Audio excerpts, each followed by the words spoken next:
새벽에 성주는 충돌이었습니다. 주민들이 차벽에 몸을 묻기도 하고 저항했지만 사드 장비 8시간 만에 들어갔습니다. 이게 국내 문제도 있고요. 중국에서는 지금 주중 대사관이 우리 교민들에게 신변주의보를 내렸다고 하는데요. 예. 어떻게 파장이 미칠까요? 그러니까 지금 중국 대사관은 지금 걱정일 겁니다. 왜냐하면 안 그래도 가뜩이나 경제적으로 중국 수출도 잘 안 되고 중국에 있는 한국인들의 생명이 위협받는다는 이야기들이 나오는데 네. 이제 드디어 배치를 한 거 아닙니까? 그럼에도 불구하고 저는 이 문제에 대해서는 중국 정부나 중국 국민들도 이해하리라고 저는 봅니다, 결국은. 네. 왜냐하면 이게 우리가 공격용 무기를 갖다 설치한 게 아니지 않습니까? 게다가 아까 우리 앵커도 말씀하셨지만 성주에서 이 시위를 하면서 이런 말을 했답니다. 적폐를 청산하라고 세운 정부가 더 악독하고 교활하게 사드 배치를 강행했다고 비판했다는데 저는 이게 민주주의 같습니다. 지금 북한은 미사일, 수소폭탄 쏘았다고 해서 지금 축제가 있고 난리가 나는데 우리나라는 그 방어를 위해서 사드 배치 하나를 하는 걸 가지고도 이렇게 시끄럽고 또 네. 중국에 있는 우리 교포나 또는 중국에 있는 주재민까지도 위협받는 이게 민주주의인데 이거는 저는 합리적으로 냉정하게 우리가 이겨내야 될 거라고 봅니다. 네. 우리 외교부에서 그 대응을 좀 잘했으면 하는 바람이 있습니다. 왜 그런가 하면 네. 사드 자체가 미국 무기고 또 미국에서 운영할 것이기 때문에 사실 어떻게 보면은 사드 배치의 주된 책임은 미국에 있는 것이 한국에 있는 게 아니지 않습니까? 이런 부분을 적극적으로 홍보를 하고 중국 국민들을 설득을 했었으면은 네. 적어도 중국 정부는 뭐 우리를 욕할지 모르지만 중국 국민들은 우리들에 대해서 이렇게 큰 반감 안 가질 수도 있는데 내가 볼 때는 그런 면에서는 설득에 실패했다고 생각을 합니다. 네. 예, 그러니까 중국이 이제 그 개혁 개방한 지 한 30년 됐기 때문에 아직도 이제 모든 이제 언론은 그 당이 장악을 하고 있습니다. 그래서 그 선동에 되게 취약한 측면이 있어서 공산당이 한마디 하게 되면 막 국민들이 따라가는 측면이 있거든요. 네. 저는 그래서 그 지금 중국의 상당 젊은 세대가 이런 SNS에 상당히 좀 민감해 있습니다. 그래서 우리 정부가 SNS상에 좀 중국 국민들 상대로 네. 사드 문제를 정확히 좀 알렸으면 좋겠습니다. 그래서 국민들 스스로가 좀 깨어날 수 있도록. 네. 그러니까 너무 이제 공산당의 어떤 그 선동이 휘둘리기 때문에 좀 취약한 측면이 있는데 이걸 좀 이제 중국 국민을 상대로 한 어떤 그런 그 홍보 이걸 좀 했으면 좋겠습니다. 네. 자, 이 모든 배후에 있을 북한은요, 핵실험 성공했다고 벌써 별 4개 대장들을 평양에 불러들였다고 합니다. 평양시 군중대회를 열었다고 하는데요. 그 장면으로 모시겠습니다. 우리 당의 전략적 핵무력 건설 구상을 높이 받들어 국가 핵무력 완성의 완결 단계 목표를 달성하는 데서 매우 의의 있는 계기로 되는 대륙간 탄도로켓 장착용 수소탄 시험에서의 완전 성공을 안아온 우리 믿어온 핵과학자 여러분들에게 다시 한번 열렬한 축하의 인사를 드립니다.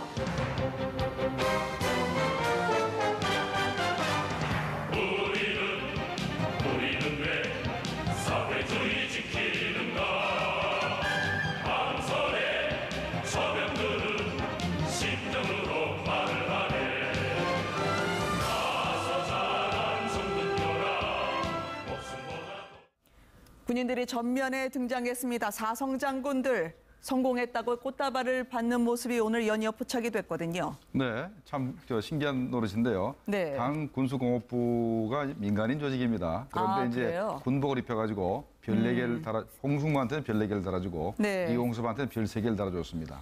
이거는 우리가 2010년도 9월 달에 북한이 제3차 당 대표자회를 했을 때 장성택, 김경희한테 별 4개를 달아준 모습하고 우리가 비슷하다고 생각을 하거든요. 그렇군요. 그 당시에 뭐 장성택도 군복을 입은 적이 없는데 그때 갑자기 군복을 입고 별 4개를 달고 나타났고 네. 김경희는 여자인데 별 4개를 달고 나왔습니다. 마찬가지로 이번에 북한이 수소폭탄 실험에 대해서 상당히 의미를 부여하면서 네. 거기 관계자에 대해서 최고 예우한다는 것이 바로 군복을 입히고 계급장을 달아준 겁니다. 예. 무엇보다도 지금 평양의 축하 분위기 대대적으로 전해드리고 있습니다. 네. 저 정도 군중, 저 정도 불꽃놀이, 저 상당히 돈 많이 들어가지 않나요?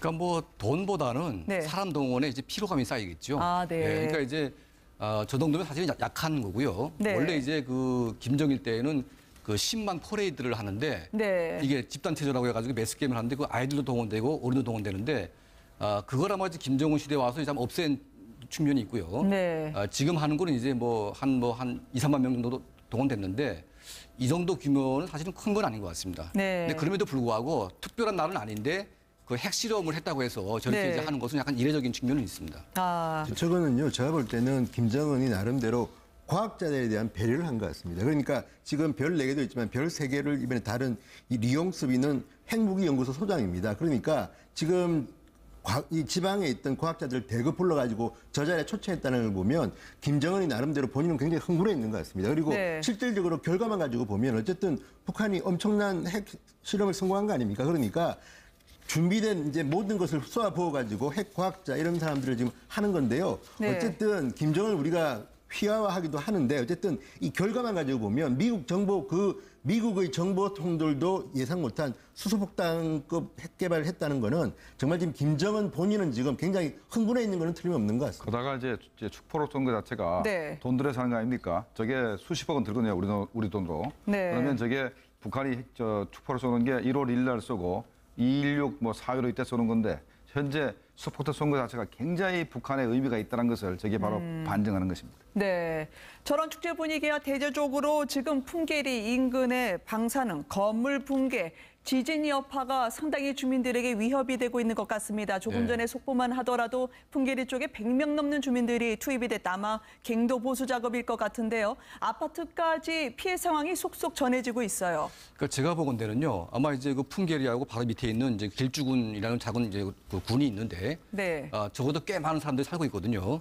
근데 이제 중국 연변에서 이제 흔들릴 정도로 이제 파괴력이 셌기 때문에 아마도 이제 길주군 일대 마을은 거의 쑥대밭이 됐을 것이다. 네. 근데 북한 언론이 지금 보도한 것은 아무런 문제도 없었고 또 뭐 청정 무슨 뭐 핵실험했다고 그런 이제 거짓말을 하고 있는데 이걸 지금 감추면서 뭔가 이제 도우려고 하는 것 같습니다. 네. 그러니까 작년 그 여름 때 북한에서 대홍수가 나가지고 수백 명이 죽었는데 그때 이제 북한이 전국의 어떤 힘을 동원해가지고 그 복구한 적이 있었습니다. 근데 그거는 자연재해이기 때문에 충분히 명분이 있었지만 이거는 이제 인재거든요. 네. 그러니까 북한의 김정은 그 일당이 북한 주민들의 생명과 안전을 조금이라도 생각을 했더라면 그 좁은 땅덩어리 안에서 핵실험을 할 수가 없는 겁니다. 그런데 그렇게 무리하게 해가지고 주민들이 피해가 갔거나 또 많은 사상자가 났다면 이거는 이제 북한 주민의 민심이 아주 심각해지기 때문에 아마 이제 북한 정권이 저걸 어떻게 입막음을 하면서 통제를 할 것인가 그게 좀 중요한 것 같은데요. 아마 이제 좀 시간이 지나면 네. 그 참사가 아마 나올 것 같습니다. 지금 핵실험한 지 얼마 안 그렇군요. 됐기 때문에 정확한 정보는 나오고 있지는 않지만 제가 보건대는 풍계리 일대 뭐 김책 청진까지 네. 상당한 건물 피해가 있지 않았을까 그런 생각이 듭니다. 그 진도 5.7이라는 게 네. 그 우리 작년도 우리 경주의 지진이 5.7 가까이 되거든요. 네. 그런데 실제로는 한 6.1 된다고 그러지 않습니까? 그렇기 때문에 북한의 현재 그 길주군 정도의 그 가옥들은 대부분 다 일제시대에 쓰던 흙으로 만든 집들입니다. 그러면 집이죠. 그렇군요. 그게 지진에 견디기 힘들죠. 아마 대부분 다 구옥들은 다 파괴가 됐을 거로 생각이 됩니다. 네. 이런 김정은의 폭주하는 성격, 고무부를 죽이는 신세대라고 불릴 수 있을 것 같은데요. 트럼프도 알고 이런 김정은도 아는 로드먼의 경우에는 몸값이 상종가로 치닫고 있습니다. 특히 영국 언론 같은 경우에는요. 이런 김정은을 마치 뉴스 스타 대하듯이 나도 데려가 달라 하던데요. 그 장면으로 모시겠습니다. If the president even tries to reach out for Kim, I think it would be a great possibility things can happen. Next time you go to North Korea, can I come with you and meet Kim Jong-un? You know, I asked a lot of people to do that. I even asked Obama, and Obama shut me down. Yeah, but 한반도에 살고 있는 주민들의 생명과 안전이 걸려 있는 문제가 저쪽 바깥에선 저렇게 가볍게 다뤄지는군요. 그러니까 로드먼은 어떤 의미에서는 이걸 가지고 장사하는 개인 장사하는가 싶은 네. 것이 어쨌든 우리가 부인하기 힘든 거는 로드먼은 김정은과 바로 옆에서 이제 뭐 요트 타고 같이 놀았고 심지어는 지금 우리 국가 정보도 모르는 둘째가 딸이라는 걸 갖다가 직접 보고 처음으로 김정은이 애가 둘인데 둘째는 딸이다. 지금 첫째는 지금 아들이 딸인지 아직 모르고 있습니다. 김정은이 알려주고 싶은 것만 골라서 그렇죠. 알려주겠죠. 그렇다 그러면 로드먼은 상당히 많은 걸 알고 있고 또 본인 주장은 자기는 트럼프와 친구라는데 트럼프 대통령이 로드먼을 친구로 생각하는지는 잘 모르겠습니다. 근데 어쨌든 로드먼은 이 기회에 한번 트럼프는 알다시피 굉장히 거래를 잘하는 사업가 출신입니다. 그러니까 로드먼은 트럼프와 김정은을 만나게 하고 자기가 뭔가 챙기겠다는 것 같은데 그러니까 그냥 웃을 수만은 없는 게 저게 실제로 트럼프의 성격상 김정은의 성격상 실현될 가능성도 저는 전혀 없지는 않다고 봅니다. 네. 그럼에도 불구하고 지금 앵커 지적하신 것처럼 어떻게 이런 이 생명에 관한 문제를 저렇게 가볍게 거의 코미디하는 수준으로 로드맨에 맡기는지 저는 미국도 이 부분에서는 로드맨에 대해서 어떤 경고 같은 게 필요하지 않나 하는 생각도 좀 듭니다. 가족 옆에서는 누구나 볼 수 있는 그런 가장이었고 침착하고 차분한 사람이었다라고 이야기를 하지만요. 전원에 따르면 김정은은 나이든 측근에게 욕설을 가리지 않는 점점 거칠어지고 있다고 하는데요. 요즘 들어 말이요. 왜 그럴까요? 어느 정도입니까? 그러니까 이제 김정은이 이제 어릴 때 교육에 실패했다고 저는 보고 있는데요. 네. 그러니까 이제 그 김정일이 그 자기 어떤 그 엽기 행각을 감추기 위해서 이 김정은 형제를 스위스에 몰래 보냈는데 그때 이제 고영이가 그 자기가 직접 못 가기 때문에 자기 동생에게 맡겼거든요. 네. 근데 동생의 성격이 약간 좀 너무 순하다 보니까 저 조카를 잡아야 되는데 못 잡은 측면이 있습니다. 그래서 특히 이제 그 동생이 형에게 막 대들고 막 싸우고 할 때 동생을 옥죄해야 되는데 그걸 못한 것 같아요. 그러다 보니까 형하고 이제 뭐 게임을 하는데 막 집어 던지기도 하고. 저 오셀로 게임이라고 하면 예, 저 저런- 돌이 진짜 돌인가요? 아니면 예. 바둑돌 같은 건가요? 바둑돌 같은 거죠. 좋은 아, 거 쓰니까. 예, 그리고 이제 뭐 형한테 막 대들고 근데 그 아버지가 보기에는 형보다 동생이 더 세다고 느낀지 모르겠지만 저거는 이제 완전히 교육에 실패인 것 같습니다. 그리고 이제 네. 스위스에 있을 때 고양이에다가 휘발유를 뿌려가지고 불을 달아가지고 이제 뛰는 걸 보면서 좋아했다는 말이 있거든요. 그러니까 거의 좀 약간 사이코패스 같은 그런 중세도 있는데 네. 이런 막잘한 분위기 때문에 그 김정은의 나이가 30살밖에 안 되지만 나이가 70대 된 북한의 간부들에게 이 새끼 저 새끼 막 욕질도 하고 있고 심지어는 김원홍 국가안전 보위성 앞에 부장 앞에서도 막 욕을 했다고 그럽니다 이게. 그러니까 네. 이제 간부들이 보기에 아무리 권력을 가졌다고 하지만 나이 어른 손잡벌 되는 그 조그만 아이가 그 어르신들한테 욕질을 하는 거 들으면 이제 기분이 안 좋겠죠. 그러니까 이제 지금 김정은 주변에는 전부 다 아첨쟁이밖에 없습니다. 네. 뭐 황병수가 나이가 70대 중반인데 김정은한테 단 한마디도 발언을 할 수가 없어요. 그리고 이제 박봉주 같은 사람들도 거의 뭐 그 계획 경제와 시장 경제를 합쳐서 할 수 있다는 사기꾼 같은 사람인데 네. 전부 다 사기꾼 아니면 그런 그 아부쟁이들 이런 사람밖에 옆에 있을 수밖에 없는 이제 그런 이제 환경인 것 같습니다. 네. 예. 우리 당국에서 후계 승계 과정에서 김정은의 IQ를 측정해봤다. 이게 맞는 건지 모르겠습니다. 근데 이 IQ를 알아보는 게 중요한 일인가요? 뭐 일단 그 후계자가 될 가능성이 있기 때문에 네. 정부에서는 막 모든 방법을 다 동원합니다. 그래서 그 당시에 이명박 정부 당시에 김정은에 대해서 직접 IQ 검사를 못하니까 네. 그 측근 사람들을 동원해서 김정은 IQ를 그 검사해 봤더니 한 중상 정도는 되더라. 네. 그러니까 그렇게 머리가 좋은 사람도 아니지만 그렇게 나쁜 사람도 아니다라는 게 결과를 얻었다고 합니다. 네. 그런데 이제 우리가 볼 때는 김정은이 절대 머리가 나쁜 사람이 아닙니다. 그다음에 이 사람이 그 문수 물놀이장이라든가 네. 마신령 스키장을 직접 자기가 설계도를 고치고 할 정도로 굉장히 꼼꼼하고 또 어떤 그 문수 물놀이장 같은 경우는 14번인가 설계도를 고쳤다고 합니다. 도시계획까지 할 수 있는 그렇죠. 사람인가요? 굉장히 편집증을 가질 정도로 네. 상당히 어떤 자기가 원하는, 자기가 좋아하는 분야, 자기가 가치가 있다는 분야에 대해서는 굉장히 열심히 하고 하는 그런 성격을 가진 사람입니다. 네. 근데 이게 웃을 일만 아닌 게 지금 김정은의 IQ가 지금 화제입니다. 어쨌든 시중에는. 네. 왜냐하면 이게 남성욱 교수가